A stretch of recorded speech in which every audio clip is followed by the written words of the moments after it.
No, pero deja da igual. Además, bueno.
De todos os xeitos, creo que avións do Casino do Carballiño, Juan José Cabo Pérez, para que pide un forte aplauso, por favor.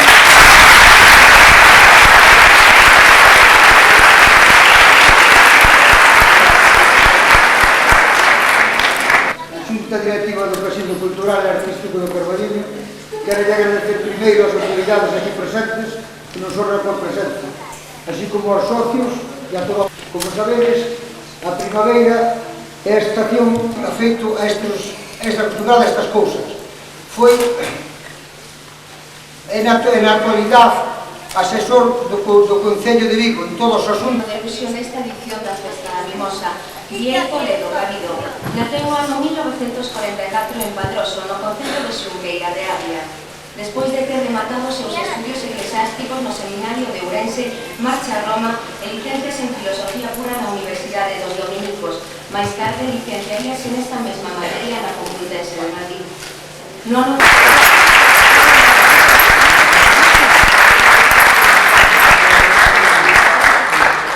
Boas tardes, miña raíña, miñas damas de honra. Vou intentar ser breve e a ver se cumplo o que dixo a presentadora de min, que son un vitalista e podo en poucos minutos contaxiarle algo do que devo ver. Hoxe a mañá, entre a salva, levamos os da Xunta Directiva o premio Trasalva no Pazo Museo de Don Ramón. E isto deu-me pé cando fun a Vigo a comer por esa rápida vía ahora que temos de comunicación, e cando viña camiño do Carballiño á altura da Cañiza, contemplando o alecrín, esa flor amarela do toxo que está sustituindo esa outra flor que xa non a temos neste momento para contemplar, que é o da mimosa. Tuve a oportunidade, porque isto é problema de imaginación, isto non funciona xa, moitas cousas, cos fíos, as técnicas e a capacidade que cada un ten, non ten fronteiras, pois ben, á altura da Cañiza, intentei comunicar con Don Ramón Otero Ferrari. Foi-me moi fácil, díxome que había 33 anos que viñera por primeira vez aquí, traído, entre outros, por Don Manuel Blanco Quintela, o Celta, que estaba naquele momento falando dous e recordando aquela primeira, e que il falara aquí unha especie de panexírico de primavera, primus ver, para iso vale o latín, e que botara un panexírico á chegada da primavera naquele ano, hai xa 33. Estes días cúmplese 23 anos, 10 menos, que dorme fora da casa. Eu pregunteille que tiñan os do Carballiño, os habitantes do Carballiño, que son os habitantes dinámicos, emprendedores, alegres, que teñen para que unha gran cantidade desta zona son ilustres persoeiros en distintas facetas da vida, de tal xeito que hoxe o partido máis importante de Galicia veu buscar aquí un candidato, buscou en Vigo, que é oriundo daqui do Carballiño, pero podíamos citar así moitas outras realidades. Eu preguntáballe, serán as augas desta terra?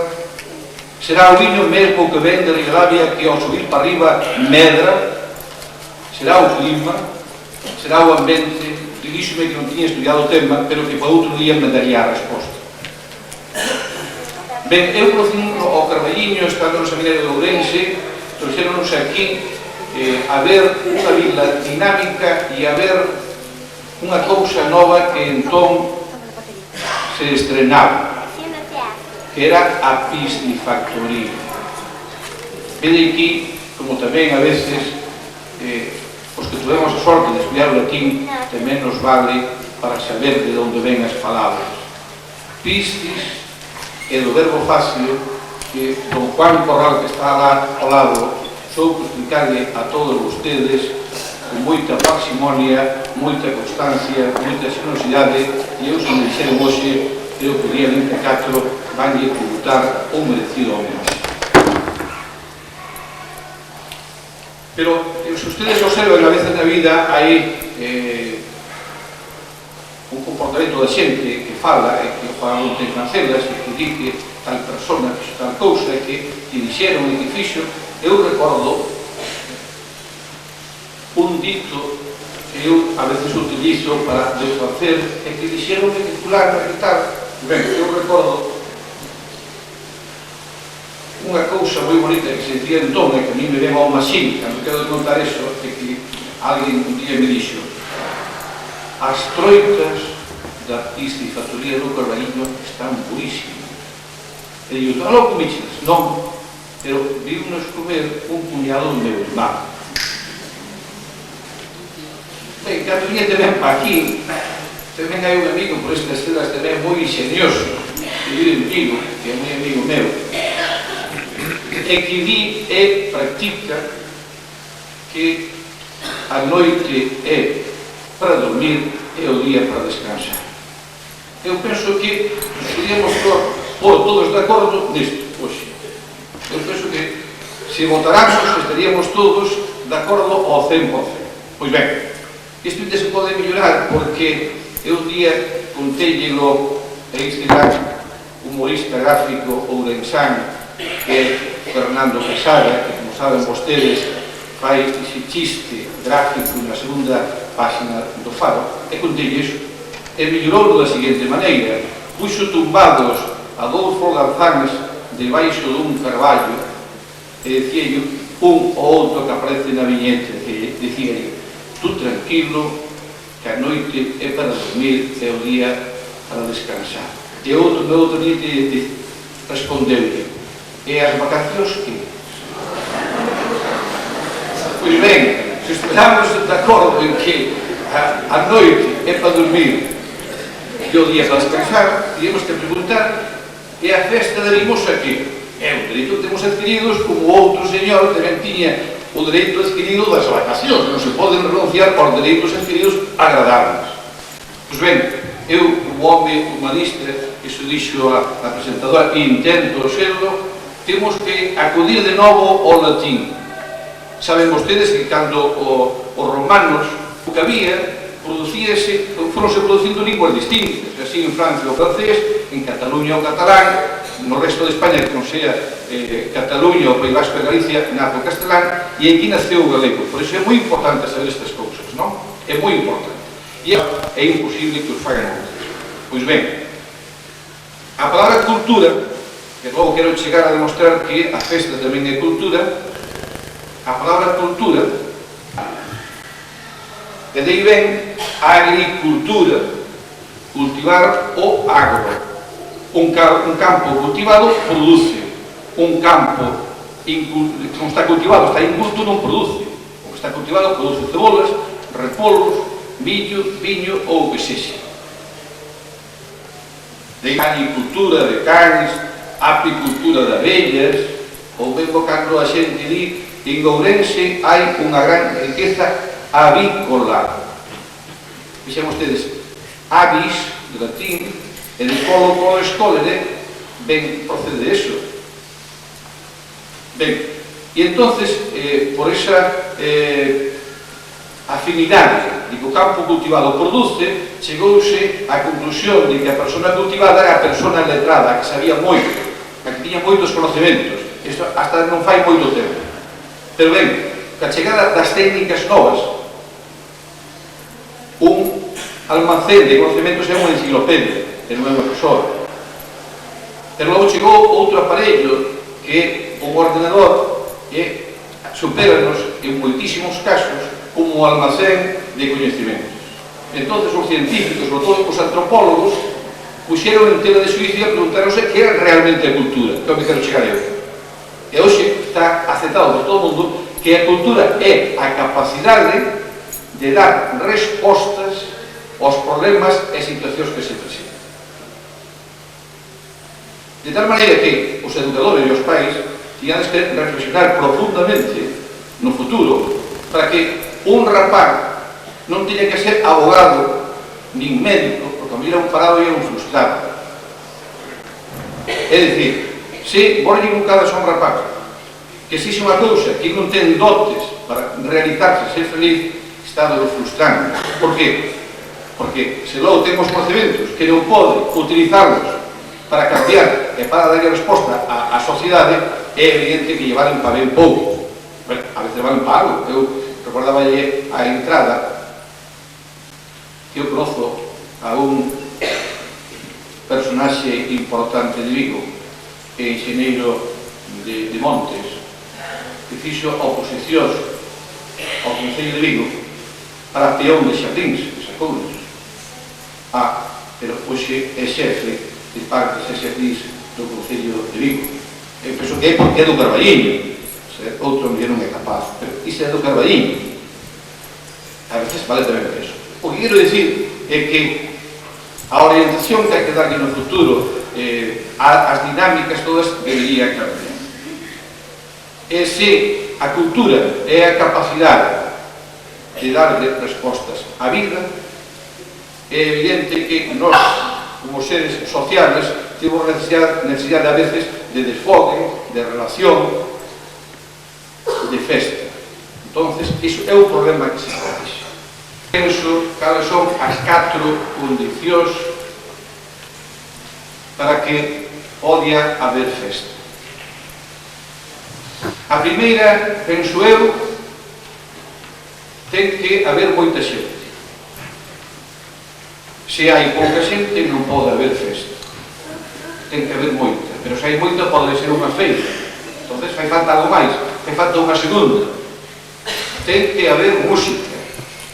Pero este sí que tena, porque logo a oral xa se está preparando, vainos a cantar todos, e logo parecerá aí tamén facía unha orquesta. Hai música, segunda e terceira. Pero a terceira, eu penso que tamén moi importante e necesaria, é ter o corpo de festa. Eu teria que preguntarles a todos ustedes, teria que preguntarlle á raíña e ás damas de honra se teñen o corpo de festa. Porque se non hai corpo de festa, non hai festa. Eu penso que todos ustedes teñen o corpo de festa. Entón, aí ven a cultura que aporta a solución, que é a última condición imprescindible e necesaria para que haxa festa. Saben cal? Non saben cal?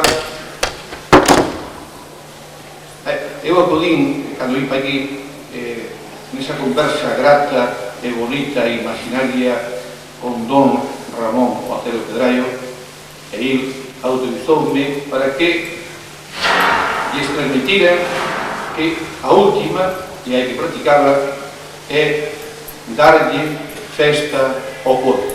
Moitas gracias.